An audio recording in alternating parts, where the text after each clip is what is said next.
ગુજરાતી વાર્તા હાથીનો પગ। એકવાર બાદશાહ અકબર અને બીરબલની વચ્ચે કોઈ વાતમાં તકરાર થઈ ગઈ અને તે કારણે બીરબલ તેનાથી રિસાઈને દિલ્હીથી દૂર એક નાના ગામમાં પોતાનું નામ છુપાવીને રહેવા લાગ્યો। ગામનો પટેલ ભગવતસિંહ રાજપૂત હતો। તે બહુ દયાળુ હતો। જે કોઈ પરદેશી તે ગામમાં આવતો તો તે તેની ખૂબ આગતા સ્વાગતા કરતો હતો। બીરબલ પણ તેના ગામમાં રહીને ખૂબ આનંદથી તેના દિવસો વિતાવવા લાગ્યો। બીરબલના ચાલ્યા ગયા બાદ બાદશાહે તેની જગ્યા પર પોતાના શાળાને નિયુક્ત કરી દીધો। જો કે આ વાત અકબર બાદશાહને તો જરાય પસંદ નહોતી, પરંતુ તેની બેગમના ખૂબ આગ્રહને વશ થઈને જ તેણે આ પ્રમાણે કર્યું હતું। તેને દીવાન પદ પર રહ્યાને પૂરા 10 દિવસ પણ નહોતા થયા કે શહેરમાં અફવા ફેલાઈ ગઈ। લોકો બધા અંદરો અંદર લડવા ઝઘડવા લાગ્યા હતા। ન્યાયની વ્યવસ્થા પણ બિલકુલ બગડી ગઈ હતી। ચારે બાજુથી ફરિયાદો આવવા લાગી હતી। હવે અકબર બાદશાહે પોતાના હાળાની બુદ્ધિની પરીક્ષા લઈને બેગમ તથા બીજા લોકોને બતાવવાનો વિચાર કર્યો। તે નવા દીવાનને સાથે લઈને પીર સાહેબની દરગાહ પર ગયા। ત્યાંથી પાછા ફરતા એણે ધૂળમાં હાથીના પગનું એક નિશાન જોયું। અકબરે દીવાનને હુકમ કર્યો કે આ 3 દિવસ સુધી આ નિશાનની તે જાતે જ રક્ષા કર્યા કરે। આમ કહીને બાદશાહ તો તેના મહેલમાં ચાલ્યો ગયો અને નવો દીવાન હાથીના પગના નિશાનનો પહેરો દેવા લાગ્યો। આખો દિવસ આ પ્રમાણે વીતી ગયો। બીજે દિવસે પણ તેને ખાવાને કાંઈ જ ન મળ્યું। આ પ્રમાણે સળંગ 3 દિવસ સુધી ભૂખ્યા રહેવા અને જાગવાથી દીવાન ખૂબ જ કમજોર બની ગયો। ચોથે દિવસે તેણે અકબર બાદશાહને જઈને તે નિશાનની રક્ષા કર્યાનું વિસ્તારપૂર્વક વર્ણન કહી સંભળાવ્યું, જેને સાંભળીને બાદશાહને તેની બુદ્ધિનું માપ આવી ગયું। થોડા સમય પછી બાદશાહે બીરબલની શોધ કરવાનો વિચાર કર્યો। તેના માટે તેણે ગામે ગામ હુકમ મોકલી આપ્યો કે દિલ્હીમાં સરકારી કૂવાનો ઝઘડો છે, તેથી તમારા ગામના બધા કૂવાઓને લઈને જે જમીનદાર નહીં આવે તેના પર 10,000 રૂપિયાનો દંડ કરવામાં આવશે। બાદશાહની આ આજ્ઞા જે ગામમાં બીરબલ રહેતો હતો ત્યાં પણ પહોંચી।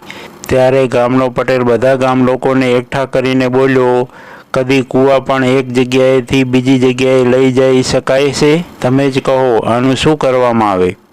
જો અકબર બાદશાહની આજ્ઞાનું પાલન નહીં કરવામાં આવે તો 10,000 રૂપિયા દંડ ભરવો પડશે। તે વખતે બીરબલ પણ ત્યાં મોજૂદ હતો।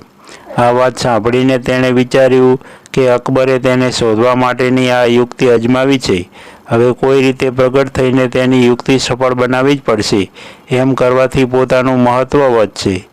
આમ વિચારીને તેણે કહ્યું, પટેલજી, તમે કોઈ વાતની ચિંતા ફિકર કરશો નહીં।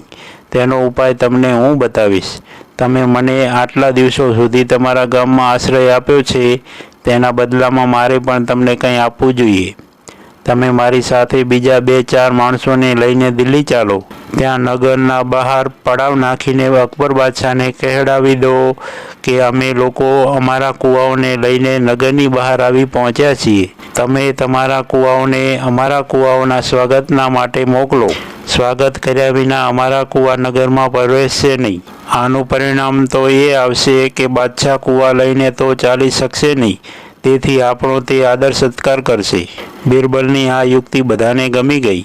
તે જ દિવસે બીરબલને સાથે લઈને ગામનો પટેલ દિલ્હીની તરફ રવાના થયો। ત્યાં પહોંચીને નગરની બહાર ઉતર્યા અને બીરબલના કહ્યા પ્રમાણે પટેલે જઈને અકબર બાદશાહને કહ્યું, અમે લોકો અમારા કૂવાઓને લઈને નગરની બહાર ઉતર્યા છીએ। તમે તમારા કૂવાઓને સ્વાગતના માટે ત્યાં મોકલો। આ સાંભળતા જ બાદશાહ તરત જ સમજી ગયો કે આ જવાબ બીરબલ સિવાય બીજું કોઈ આપી શકે નહીં। તે જરૂર આ ગામમાં જ છે। આમ વિચારીને બાદશાહે પટેલને પૂછ્યું, તમને આ વાત કોણે કહી છે? પટેલે કહ્યું, થોડા દિવસ પહેલાં અમારા ગામમાં એક પરદેશી આવીને બસ્યો છે। તેણે જ અમને આ યુક્તિ બતાવી છે। તે અમારી સાથે આવ્યો પણ છે। બાદશાહે તેનો દેખાવ પૂછ્યો તો પટેલે બીરબલનું વર્ણન કરી બતાવ્યું। તેનાથી બાદશાહને વિશ્વાસ થઈ ગયો કે જરૂર આ બીરબલ જ હોવો જોઈએ। પછી બાદશાહે હાથી, ઘોડા, પાલખી વગેરે લઈને બીરબલને લેવા માટે માણસો રવાના કર્યા। બીરબલને ભારે ધામધૂમથી નગરમાં લાવવામાં આવ્યો।